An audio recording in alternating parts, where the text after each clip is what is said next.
When I say Earth is round, you're not being open-minded by saying, I wonder if it could also be flat. They're like, oh, conspiracy theory stuff, I'm not interested. However, there's a lot of more people that went, oh, conspiracy theory.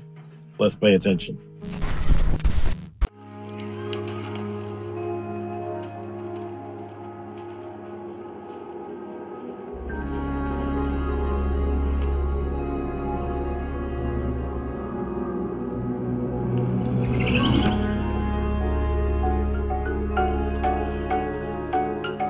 What up, world? It's your boy, just one of the guys down here. Well, I could be more specific. What's going on Earth? I brought this up in our very first session in Genesis 1, verse 1. In the beginning, God created the heavens and the earth. And I talked about how this was very clear to me what this meant. This was the otherworldly postmortem bliss and the globe when I first started reading the Bible. I now know that things are a little more complicated than that. Not to mention we've got them there pictures from outer space, which sure make the world look round to me, unless, of course, you believe we also faked the moon landing. Oh yeah, this is great just for good trivia. On the left is the first picture taken of Earth from outer space. On the right is the famous Earthrise picture taken from the moon landing in 1968. So this is just to register the fact, when I am sitting here thinking of the globe when I read the first sentence of the Bible, in the popular imagination, this sank in a new way, especially in the last 100 years. We love the earth, it is our planet. We love the earth, it is our home. Ready, set, go. So I hope that we have made a persuasive case that somebody should take seriously the fact that maybe this is not what the biblical author has in mind, right? You don't have to be convinced, but I think if you're not convinced, you should think very seriously about why. I don't understand. Okay. So what is it doing given the fact that it's this thin thing around us? Or around... So if we go back to Genesis, let there be a rakia. There are waters up there. If there are waters up there, what do I know about water? Well, it falls down. So there must be something keeping all that water up there from falling down. It must be solid. So what is it? Well, it's the rakia. Right? It's the solid thing that God made that he sustains to keep all those waters. So we're going to begin to build our profile of the waters. And then this undifferentiated waters all of a sudden get split so that I get waters above and waters below, and that thing separating them is called, in Hebrew, the rakia. So God made the rakia. Who's responsible for separating out disorder to create a realm where order can be and thrive? Who does that? God made the rakia. Separating the waters which are below the rakia from the waters now above the rakia.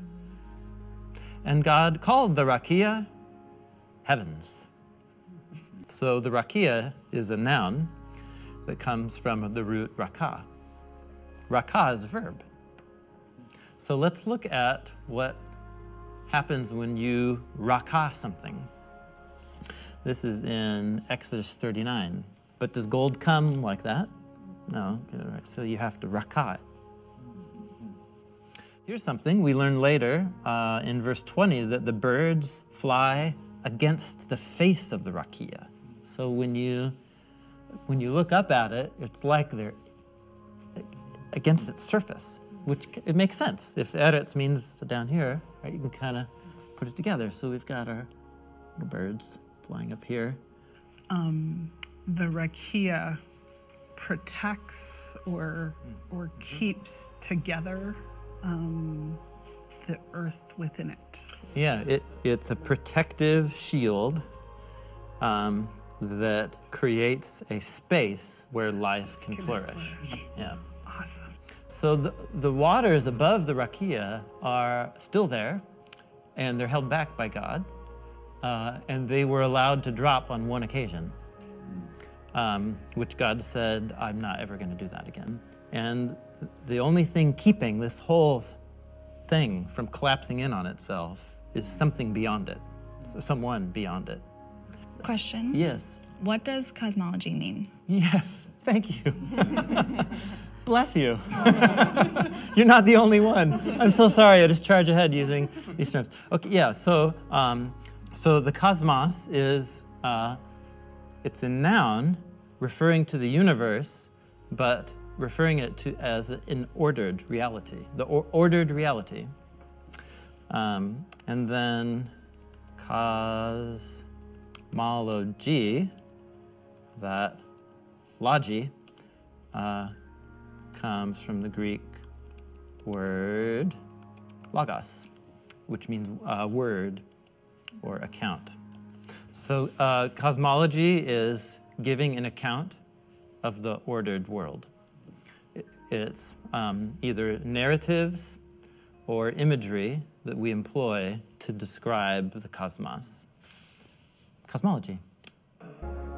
We love the earth, it is our planet. We love the earth, it is our home. We love the earth, it is our planet. We love the earth, it is our home.